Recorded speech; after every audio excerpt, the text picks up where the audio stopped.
ತುಮಕೂರು ವಾಯ್ಸ್ಗೆ ಸ್ವಾಗತ ಸ್ನೇಹಿತರೆ. ಸಬ್ಸ್ಕ್ರೈಬ್ ಆಗಿಲ್ಲ ಅಂದ್ರೆ ಈಗಲೇ ಈ ಕೆಳಗೆ ಕಾಣುವ ಸಬ್ಸ್ಕ್ರೈಬ್ ಬಟನ್ಗೆ ಈಗಲೇ ಕ್ಲಿಕ್ ಮಾಡಿ. ನಾವು ಮಾಡುವ ವಿಡಿಯೋಗಳ ನೋಟಿಫಿಕೇಶನ್ಗಾಗಿ ಬೆಲ್ ಐಕಾನ್ ಅನ್ನ ಪ್ರೆಸ್ ಮಾಡೋದನ್ನ ಮರಿಬೇಡಿ. ಬುದ್ಧಿಮಾಂದ್ಯರಿರ್ಬೋದು, ಅಂಗವೈಕಲ್ಯತೆ ಹೊಂದಿದವರನ್ನು ನಾವು ವಿಶೇಷ ಚೇತನರಂತ ಹೇಳ್ತೀವಿ. ಚೇತನ ಹೇಳಿದ್ರೆ ಬೆಳಕು, ವಿಶೇಷವಾದ ಬೆಳಕು, ಅವರು ವಿಶೇಷವಾದ ಶಕ್ತಿ ಅಂತ ನಾವು ಅವರನ್ನು ಪರಿಗಣಿಸ್ತೀವಿ. ಅವರಿಗೆ ನಿಮ್ಮಂತೆ ಬದುಕುವ ಹಕ್ಕನ್ನು ಸಂವಿಧಾನಬದ್ಧವಾಗಿ ಕಾನೂನಾತ್ಮಕವಾಗಿ ಕೊಡಲಾಗಿದೆ. ಅವರ ಹಕ್ಕುಗಳನ್ನು ಚ್ಯುತಿ ಮಾಡಲಿಕ್ಕೆ ನಮ್ಗೆ ಯಾರಿಗೂ ಯಾವುದೇ ಅಧಿಕಾರವೂ ಇಲ್ಲ. ಅದರಲ್ಲಿ ಶುಚಿತ್ವದ ಹಕ್ಕು, ಅವರನ್ನು ಶುಚಿಯಾಗಿಡಬೇಕು. ಈಗ ಸರ್ಕಾರದಿಂದ ನಡೆಸಲ್ಪಡುವಂಥ ವಸತಿ ನಿಲಯ, ವಸತಿ ಶಾಲೆಗಳಲ್ಲಿ ಅವರಿಗೆ ವೇತನವನ್ನು ಕೊಡಲಾಗ್ತದೆ. ಅದಕ್ಕಾಗಿ ಅವರನ್ನು ನೇಮಕ ಮಾಡಲಾಗಿದೆ. ದಯವಿಟ್ಟು ಅವರ ಶುಚಿತ್ವದ ಕಡೆ ಗಮನ ಕೊಡಿ. ಮನುಷ್ಯನ ಸೃಷ್ಟಿಯಲ್ಲಿ ಎಲ್ಲವೂ ಇದ್ದಂಥವರು ಇದ್ದಾರೆ, ಕೆಲವೊಂದು ಭಾಗಗಳು, ದೈಹಿಕ ದೇಹದ ಭಾಗಗಳು ಇಲ್ಲದವರು ಇದ್ದಾರೆ. ಇದಕ್ಕೆ ಕಾರಣ ನೀವಲ್ಲ, ಅದು ಒಂದು ಸೃಷ್ಟಿಯ ನಿಯಮ ಅಂತ ನಾವಾದರೂ ಈ ಸಂದರ್ಭದಲ್ಲಿ ಮನಸ್ಸಿನಲ್ಲಿ ಅಂದ್ಕೋಬೇಕು. ಆದರೆ ಹಂಗಂದ್ಕೊಂಡು ಸುಮ್ಮನಿರಬಾರ್ದು. ಇದ್ದವನು ಎಷ್ಟು ಜೀವನ ಮಾಡ್ತಾನೋ ಇಲ್ಲದವನು ಅದೇ ಜೀವನ ಮಾಡ್ತಾನೆ. ಇದು ಸತ್ಯನಾ? ತುಮಕೂರು ಜಿಲ್ಲೆಯಲ್ಲಿ ಸರ್ವೆ ಮಾಹಿತಿ ಪ್ರಕಾರ ದೃಷ್ಟಿದೋಷ ಉಳ್ಳವರು 5809 ಜನ ಇರ್ತಾರೆ. ಶ್ರವಣ ದೋಷ ಉಳ್ಳವರು 6007 ಜನ, ದೈಹಿಕ ವಿಕಲಚೇತನರು 24514, ಬುದ್ಧಿಮಾಂದ್ಯರು 4052, ಮಾನಸಿಕ ಅಸ್ವಸ್ಥರು 3733 ಹಾಗೂ ಇತರೆ ವಿಕಲಚೇತನರು 441. ಈ ಎಲ್ಲ ವಿವಿಧ ಅಂಗವಿಕಲತೆ ಸೇರಿ ಒಟ್ಟು 46,056 ಜನ ವಿಕಲಚೇತನರು ನಮ್ಮ ತುಮಕೂರು ಜಿಲ್ಲೆಯಲ್ಲಿ ವಾಸವಾಗಿರುತ್ತಾರೆ. ಯುನೈಟೆಡ್ ನೇಷನ್, ಸೋವಿಯತ್ ಒಕ್ಕೂಟ ಈ ಒಂದು ವಿಶ್ವ ವಿಕಲಚೇತನರ ಒಂದು ದಿನಾಚರಣೆಯ ಕುರಿತು ಅವರನ್ನು ಸಮಾಜದ ಮುಖ್ಯವಾಹಿನಿಗೆ ತರಬೇಕು, ಅವರ ಹಕ್ಕುಗಳನ್ನು ರಕ್ಷಣೆ ಮಾಡಬೇಕು, ಅವರಿಗೆ ಪ್ರತ್ಯೇಕವಾಗಿ ಯಾವುದೇ ರೀತಿಯಲ್ಲಿ ಪ್ರತ್ಯೇಕ ನೀತಿ ನಿಯಮಗಳನ್ನು ತರಬಾರ್ದು.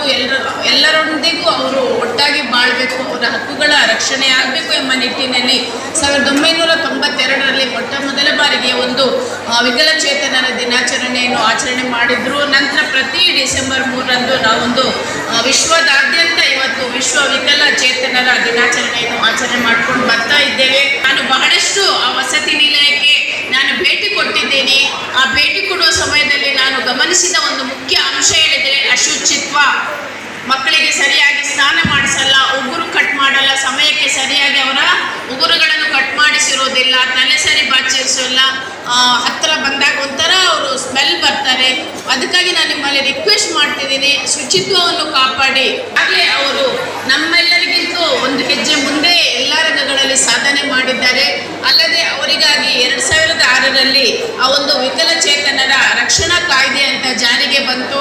ಆ ಕಾಯ್ದೆ 2016ರಲ್ಲಿ ಜಾರಿಗೆ ಬಂದ ನಂತರ ಆ ಕಾಯ್ದೆಯ ಮುಖ್ಯ ಉದ್ದೇಶ ಯಾವುದೇ ಒಂದು ಮಗು ವಿಕಲಚೇತನ ಅಥವಾ ಬುದ್ಧಿಮಾಂದ್ಯ ಅಂಗವೈಕಲ್ಯತೆಯನ್ನು ಹುಟ್ಟಿದಂಥ ಒಂದು ಮಗುವನ್ನು ಯಾವುದೇ ರೀತಿಯಲ್ಲಿ ಆ ಕುಟುಂಬಸ್ಥರು ತಿರಸ್ಕಾರ ಮಾಡಬಾರ್ದು, ಪ್ರತ್ಯೇಕವಾಗಿ ಇಡಬಾರ್ದು, ಅಥವಾ ಯಾವುದೇ ಕತ್ತಲೆ ಕೋಣೆಯಲ್ಲಿ ಆ ವ್ಯಕ್ತಿಗೆ, ಆ ಮಗುವಿಗೆ ಅಥವಾ ವ್ಯಕ್ತಿಗೆ ಸಂಕೋಲೆಗಳಿಂದ ಬಂಧಿಸಿಡುವುದಾಗಲಿ, ಆತನ ಹಕ್ಕುಗಳಿಗೆ ಚ್ಯುತಿಯಾಗುವ ರೀತಿಯಲ್ಲಿ ಯಾವುದೋ ರೈಲ್ವೆ ಸ್ಟೇಷನಲ್ಲಿ ಬಿಟ್ಟು ಬರೋದು, ಯಾವುದೋ ಭಿಕ್ಷಾಟನೆ ಬೇಡಲಿಕ್ಕೆ ಸಾರ್ವಜನಿಕ ಸ್ಥಳದಲ್ಲಿ ಇಡುವುದು, ಬಸ್ ನಿಲ್ದಾಣಗಳಲ್ಲಿ ಆತನನ್ನು ಭಿಕ್ಷಾಟನೆಗೊಪ್ಪಿಸೋದು, ಅಥವಾ ಸಾಕಲಿಕ್ಕೆ ಕಷ್ಟ ಆಗುತ್ತೆ, ನೋಡ್ಕೊಳ್ಳಿಕ್ಕೆ ಕಷ್ಟ ಆಗ್ತದೆ ಅಂತ ಎಲ್ಲೋ ಜನನಿಬಿಡ ಪ್ರದೇಶದಲ್ಲಿ ಬಿಟ್ಟು ಬರೋದು, ಇದೆಲ್ಲ ಆ ಕಾಯ್ದೆಯಲ್ಲಿ ಅಪರಾಧ ಆಗಿದೆ.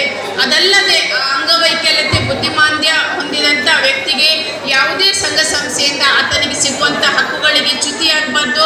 ಎಲ್ರಿಗೂ ಯಾವ ರೀತಿ ಹಕ್ಕು ಅಧಿಕಾರಗಳಿದೆ ಆ ವ್ಯಕ್ತಿಗೆ, ಮತ್ತು ಅಂಗವೈಕಲ್ಯತೆ ಹೊಂದಿದೆ ಎಂಬ ಒಂದು ಕಾರಣದಿಂದ ಯಾವುದೇ ಒಂದು ಸ್ಥಳಾವಕಾಶ ಇರ್ಬೋದು ಅಥವಾ ಆ ವ್ಯಕ್ತಿಗೆ ಕೊಡುವಂತಹ ಪ್ರವೇಶಾವಕಾಶ, ಸಾರ್ವಜನಿಕ ಸ್ಥಳ ಇರ್ಬೋದು, ಸಾರ್ವಜನಿಕ ಕಚೇರಿ ಅಥವಾ ಸಾರ್ವಜನಿಕ ಯಾವುದಾದ್ರೂ ಸಂಘ ಸಂಸ್ಥೆಗಳಲ್ಲಿ ಭಾಗವಹಿಸುವ ಒಂದು ಅಧಿಕಾರವನ್ನು ಕೊಡಲಾಗಿದೆ.